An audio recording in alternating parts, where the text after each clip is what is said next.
8:14. En tiempos de pandemia, cuando faltan recursos, cuando escasean los fármacos, cuando no todos pueden obtener atención médica, no se diga de calidad, y enfermarse cuesta un ojo de la cara, ya no basta la indignación. No es suficiente saber cuánto más se podría estar haciendo si tan solo recuperaran un poco de lo tanto que se han robado. Pero esas noticias no llegan. La lucha anticorrupción, que incluye la recuperación de lo robado, que no es venganza ni capricho, es obligación con un pueblo al que le ofrecieron eso en una consulta popular. Ricardo Ramírez, coordinador de la Comisión Anticorrupción en Guayas. Buenos días, bienvenido a Contacto Directo.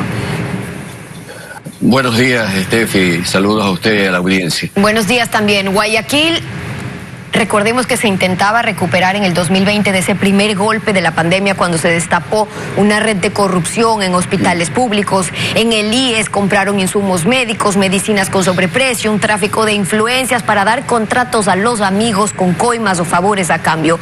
Se supo, pero de ahí a saber cuánto se ha recuperado, ¿qué han podido conocer ustedes desde la comisión?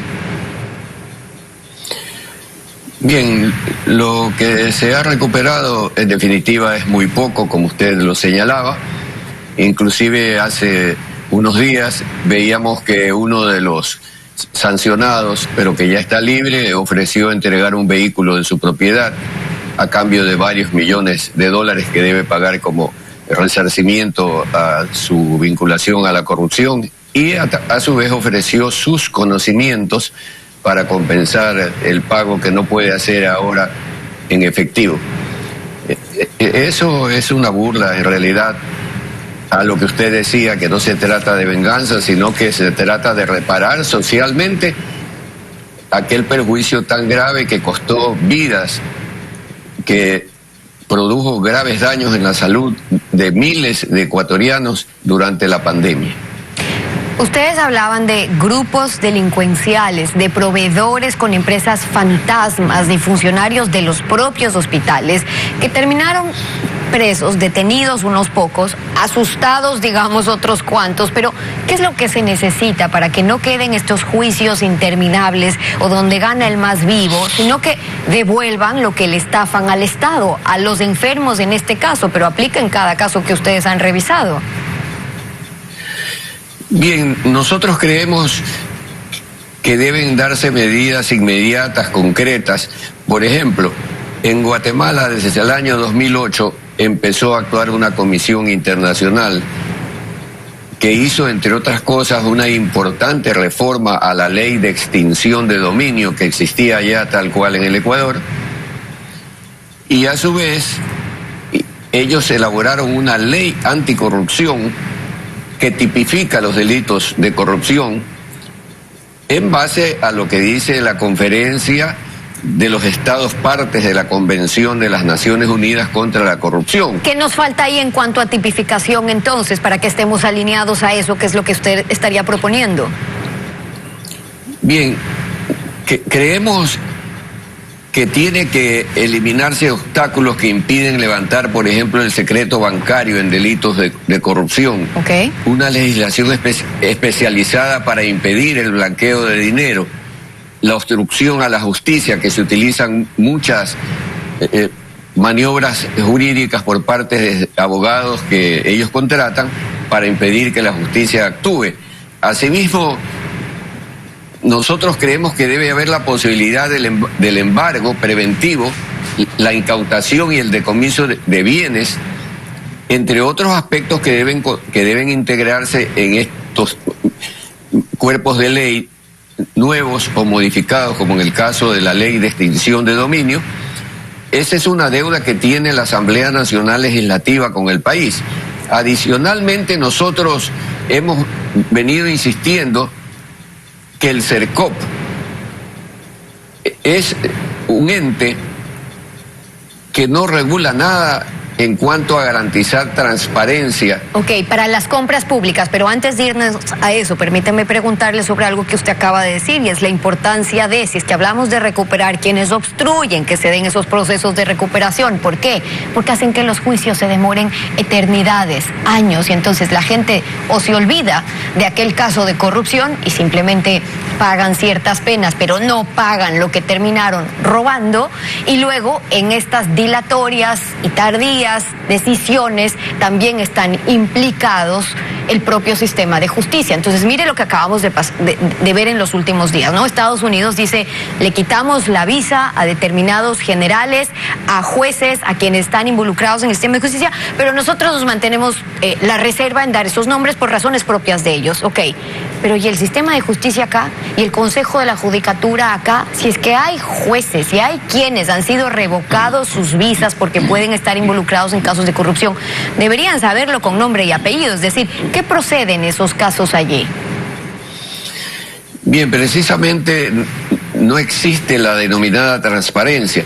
Vale recordar que en la Constitución de la República se estableció la función de transparencia, y eso desde el artículo 204 hasta el 216, si no estoy equivocado, de la Constitución, establece que esa función debe estar integrada por el Consejo de Participación Ciudadana y Control Social, el Consejo de la Judicatura, la Defensoría del Pueblo, ¿no verdad? Y las superintendencias, y que esta función debe nombrar un coordinador y tener un funcionamiento permanente para intercambiar conocimientos, como usted decía, datos, informaciones, y sobre esa base emitir hacia la Fiscalía del Estado, la Contraloría, quien corresponda, para que se continúen con los procesos de investigación y se llegue a la sanción. Pero esta función de transparencia, hasta donde nosotros conocemos, no ha funcionado desde el año 2008, en que está vigente la Constitución de la República, y no cumple ningún papel al respecto. Más bien, hemos visto que muchas autoridades de control, por ejemplo, en la Contraloría tenemos 2 contralores, el uno prófugo y el otro encarcelado.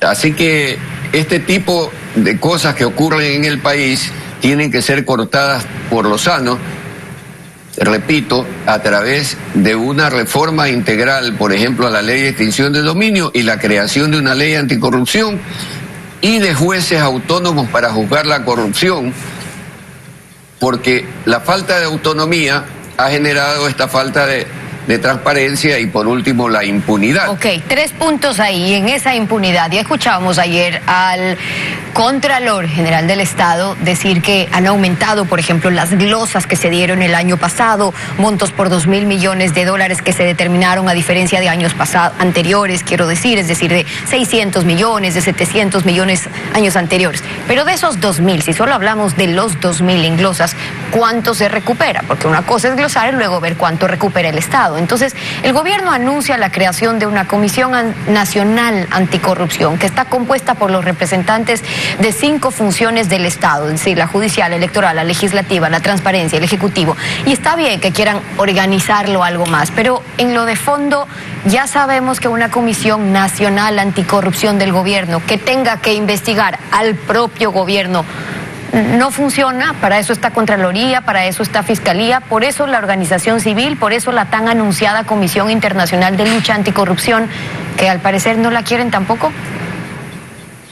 Bueno, recordemos que durante el correísmo o el correato y durante el gobierno de Moreno se crearon comisiones anticorrupción, se creó luego la Secretaría Nacional Anticorrupción, que fue eliminada por un pedido o exigencia de la Fiscal General del Estado, porque estas tales comisiones o secretarías no investigaban nada ni daban ninguna información.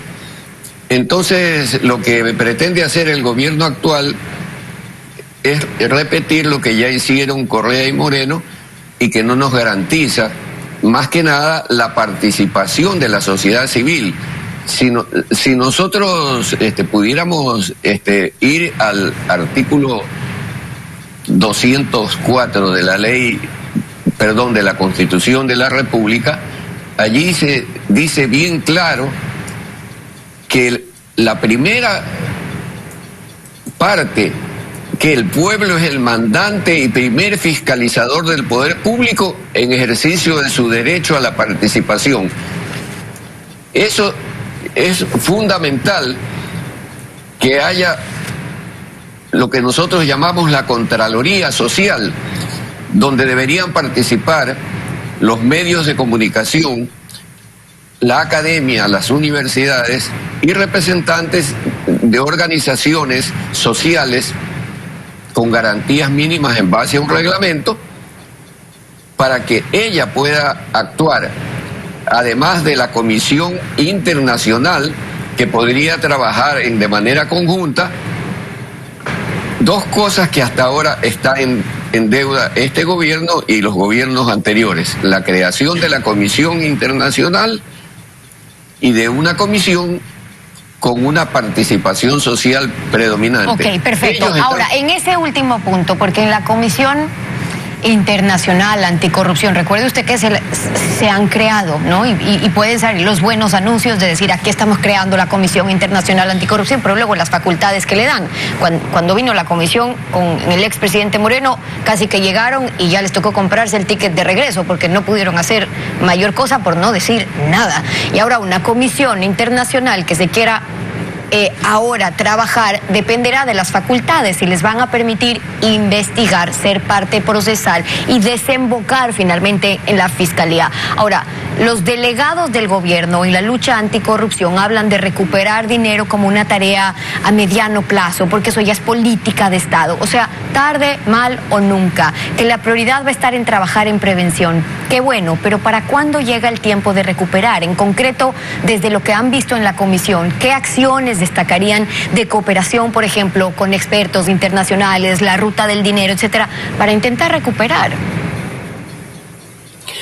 Bien, como usted bien lo ha dicho, aquí cabe mencionar que la UAFE tiene también una deuda con el país, porque es muy poco lo que alguna vez la UAFE ha señalado en cuanto a enriquecimiento ilícito, y a través de lo cual se podría incautar bienes mal habidos.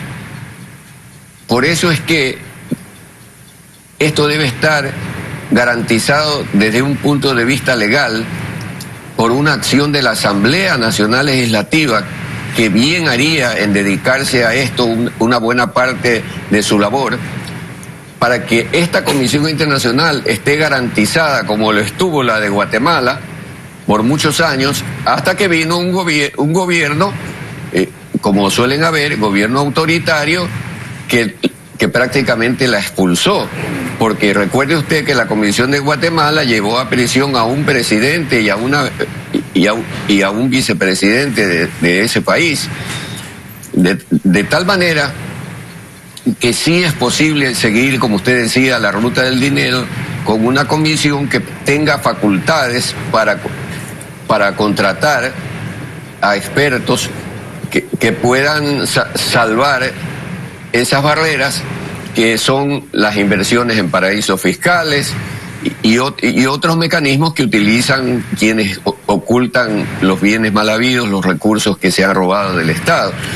Y esa es la última parte importante, es decir, cuáles son los mecanismos que utilizan quienes le roban al Estado para que luego no tengamos que hablar de 70.000 millones de dólares en corrupción, pero hablar una recuperación que no llega ni a los 300, ni a los 400, ni a los 500, ínfimas cifras en relación a eso, o que hoy se hable, por ejemplo, de que existen glosas de 2.000 millones de dólares, donde 1.000 millones están en una refinería, donde están acusadas 6 personas y 6 personas que no van a responder con 1.000 millones, y entonces ¿dónde van a recuperar los 1.000 millones de dólares en una refinería como la del Pacífico? ¿Cuáles son los mecanismos que han utilizado para poder robarle al Estado finalmente para lograr esa recuperación? Tarea todavía pendiente. Ricardo Ramírez, coordinador de la Comisión Anticorrupción del Guayas, por ahora gracias por habernos acompañado aquí en Contacto Directo. Gracias a ustedes, Steffi y a Ecovis.